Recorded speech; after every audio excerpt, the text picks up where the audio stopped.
Hello, here I am again in the name of the sovereign creator of heaven and earth, the Lord Jesus Christ. I am continuing with my exposition of my translation of 1 Corinthians. So I will now read verses 13 through 16, which will then end this topic, and we'll then have another one. Judge among yourselves. Is it proper for a woman to pray to God uncovered?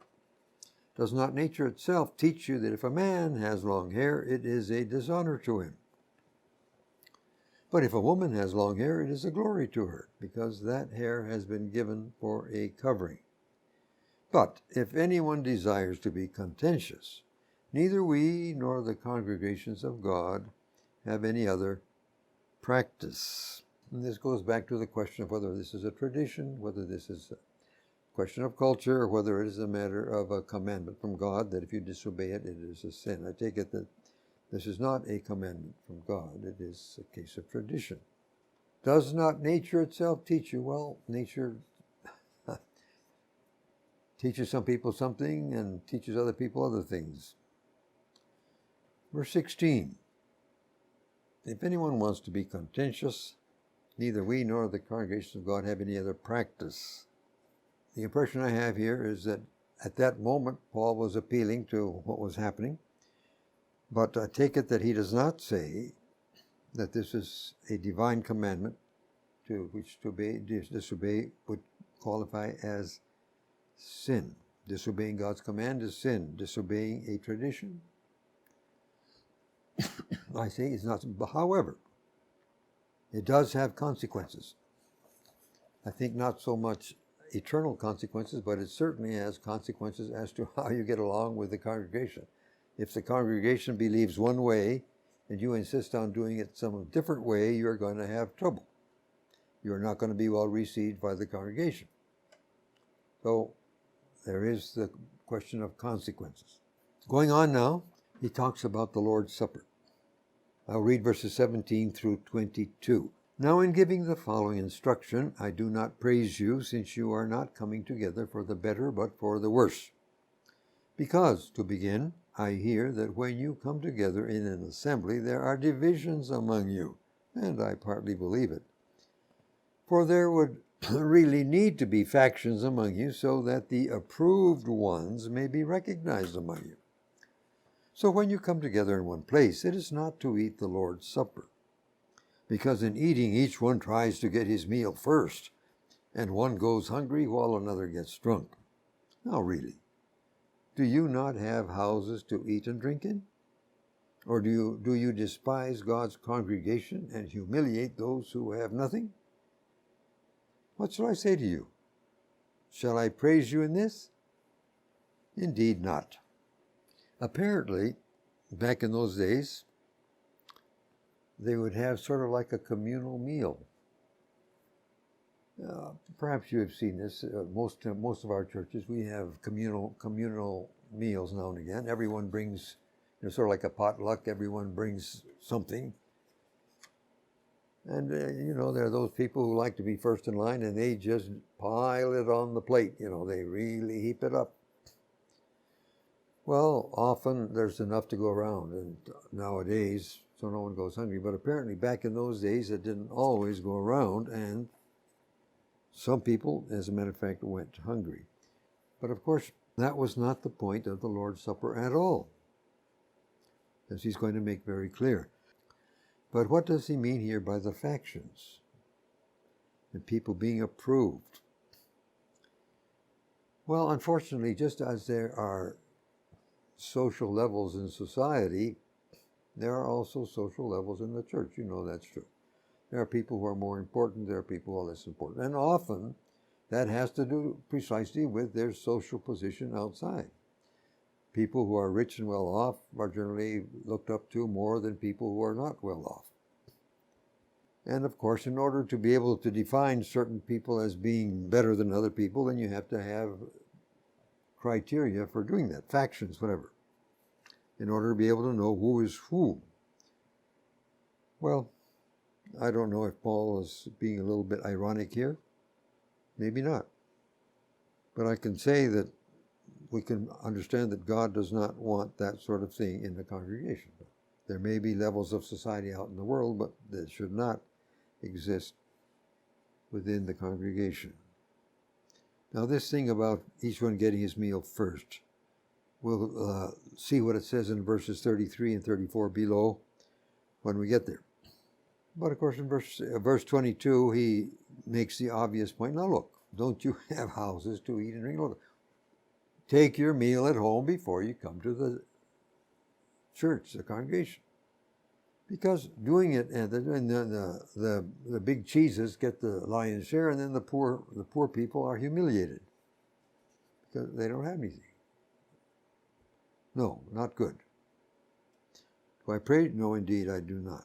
Well, let's go on and see what he says now from verses 23 through 26. Now here he's going to say how to do it, how the Lord did it, or said to do it. For I received from the Lord that which I also transmitted to you. The Lord Jesus, during the night in which he was betrayed, took bread, and when he had given thanks, he broke it and said, Take, eat, this is my body that is being broken on your behalf. Do this in remembrance of me. In the same way, after they had dined, he took the cup, saying, This cup is the new covenant in my blood. Do this whenever you drink it in remembrance of me.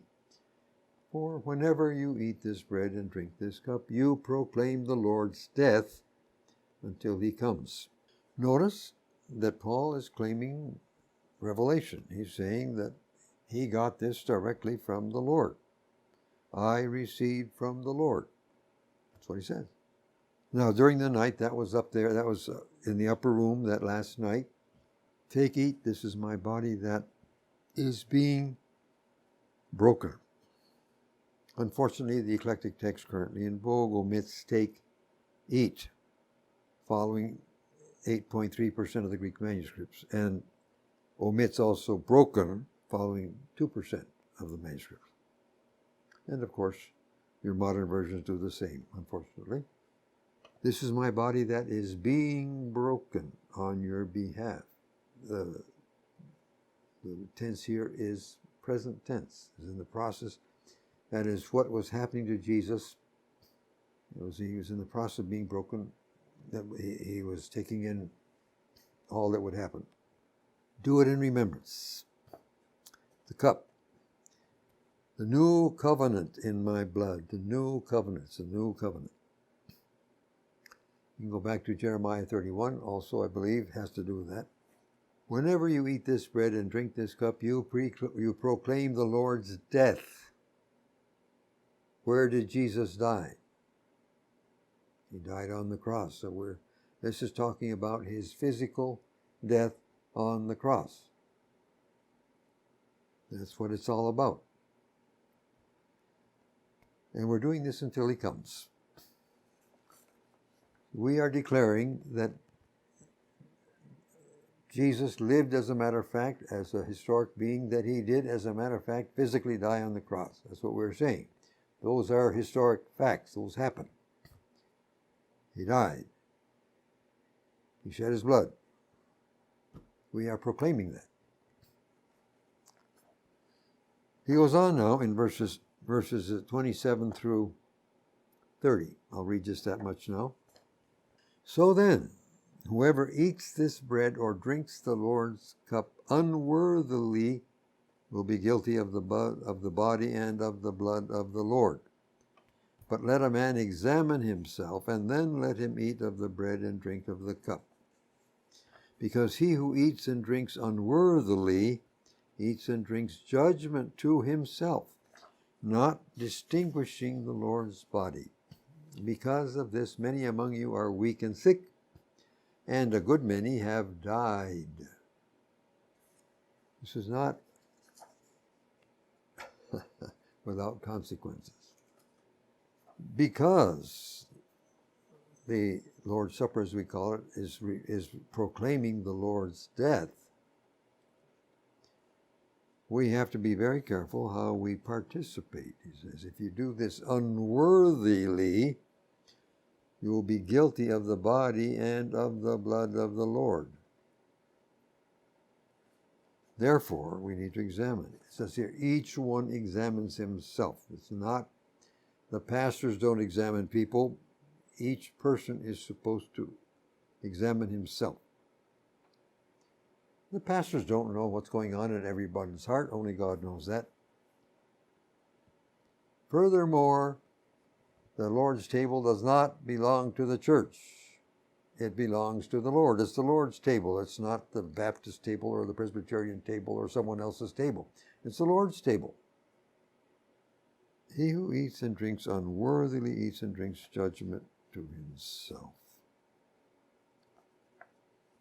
Unfortunately, about 1.5% of the Greek manuscripts omit the unworthily, and that's, of course, they are followed by the modern versions, and that is bad because it changes the text. This is, I really get tired of having to say this, but that's the way it is, unfortunately. Modern versions follow a Greek text that was prepared by Satan's servants, and they deliberately loused up the text. They deliberately introduced errors of fact and contradictions and did other things. Like here now, not distinguishing the Lord's body at the end of verse 29. The eclectic Greek text currently in vogue omits Lord's. Following just 2% of the Greek manuscripts of objectively inferior quality, to be followed in turn. Now listen, here in Brazil, I don't know about other places, but here in Brazil, there are many who claim, based on this variant, 2% of the Greek manuscripts of bad quality, based on this variant, that the body here is the church, not Jesus' physical body. So they walk around, trading bread and wine with each other, laughing, talking, slapping each other on the back, having a general good time. That's their way of distinguishing the church. Well, really, surely the appropriate way to remember the Lord's death is to be in an attitude of penitent thanksgiving, confessing any sin, renewing one's commitment. And this is something you do alone with God. Those who party instead of examine may well discover that they are partaking or were partaking unworthily. And that brings us to verse 30. Because of this, many among you are weak and sick, and a good many have died. Ever since the flood, the Creator has imposed and exacted the death penalty for those who shed innocent blood. You'll see that in Genesis 9, verses 5 and 6. There are dozens of passages in the Old Testament that deal with the theme of blood guiltiness. Here are just a few. Exodus 21, verse 12. Shall surely be put to death. Exodus 21, verse 14. A murderer was even to be dragged away from the altar and killed. Numbers 35, verse 31. You shall take no ransom for the life of a murderer. He shall surely be put to death. 2 Kings 24, verse 4. He, that's Manasseh, filled Jerusalem with innocent blood, and the Lord would not pardon. Jehovah would not pardon. Here in verses 27 and 30, Paul says that God had killed a good many because they were guilty of the blood of the Lord. That's what it says. God killed them. Romans 1:32, written decades after Pentecost, affirms that murderers are still deserving of death. We all need the shed blood of God's Lamb for cleansing from sin. But please do not take it lightly. Unfortunately, that is not the way the table is handled in many churches. Going on, verses 31 through 34, which will bring us to the end of chapter 11. If we would judge ourselves, we would not be judged. But when we are judged, we are disciplined by the Lord, so that we may not be condemned with the world. So then, my brothers, when you come together to eat, wait for one another. But if anyone is hungry, let him eat at home, lest you come together into judgment. And the rest I will set in order when I come.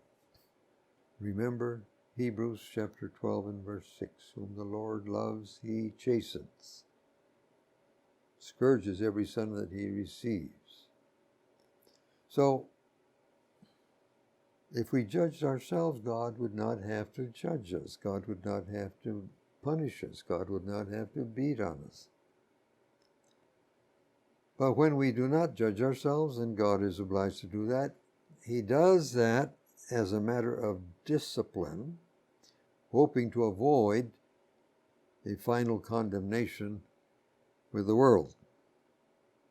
Of course, we have to listen when God disciplines us. And then he says, okay, so just let's not do what you're doing anymore. Eat at home, so on. Okay, we get now to a totally different topic, spiritual gifts. So we'll save this chapter 12 until the next video, God willing. God bless.